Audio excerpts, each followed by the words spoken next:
Okay, so we're going to kind of be going over an overview of how the blood moves through the heart. So there's going to be four chambers. So we're going to have our right atrium, which is here, our right ventricle, which is here. Oops, sorry, I'm going to write a two. Our right ventricle, which is here, our left atrium, which is here, and then our left ventricle, which is here. So it's also important to know that our muscle on our left ventricle are going to be thicker than our right in order to pump the blood to the body. So our right ventricle only has to pump to the lungs, but our left ventricle has to pump all throughout the body. And then we also see how there's some valves here, and we're going to get into a little more detail with the valves on this next slide. So here we see we have our um, atrioventricular valves. So I'm going to highlight these in green. So those are right here, and those are between our atria and our ventricle. That's going to be our right or tricuspid and our left bicuspid or also mitral. So this one has three names, so it's just important to be able to recognize each of the names. And then we have our semilunar valves. So those are just between our ventricle and the arteries. So it's right here and right there.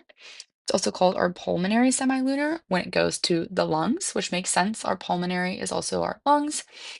So, and then we also have our aortic semilunar, and that's because the blood is then flowing to the aorta. So it's then important to, be able to track kind of the flow of the blood. So the blood is first going to come in to these vena cavas. And let me see if I can get a better color. So it's going to come into these vena cavas right here. And our superior vena cava is going to gather the blood from like the head and arms.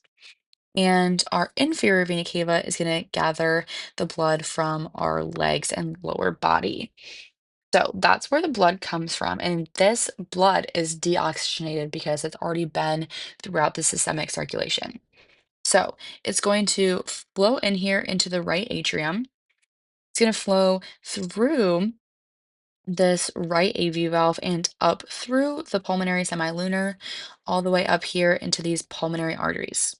When it reaches the pulmonary arteries, it's going to go out and it's going to go to the lungs.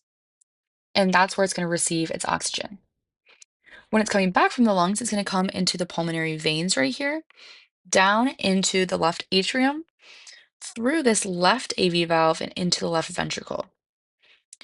When it hits the ventricle, then it's going, and I'll change colors here because it might be a little easier to see.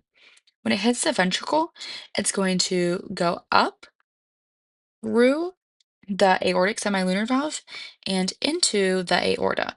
And this aorta is going to pump blood to the rest of the body. Now, this aorta is going to be strong and it's also going to be elastic. So it's just important to remember that because it has to withstand so much pressure from the left ventricle that it's going to be pretty elastic. And then last thing to note is just that the opening is going to be passive. So that's just important to know that nothing is pulling on these valves to open them. It's passive due to the difference of pressure. Yeah.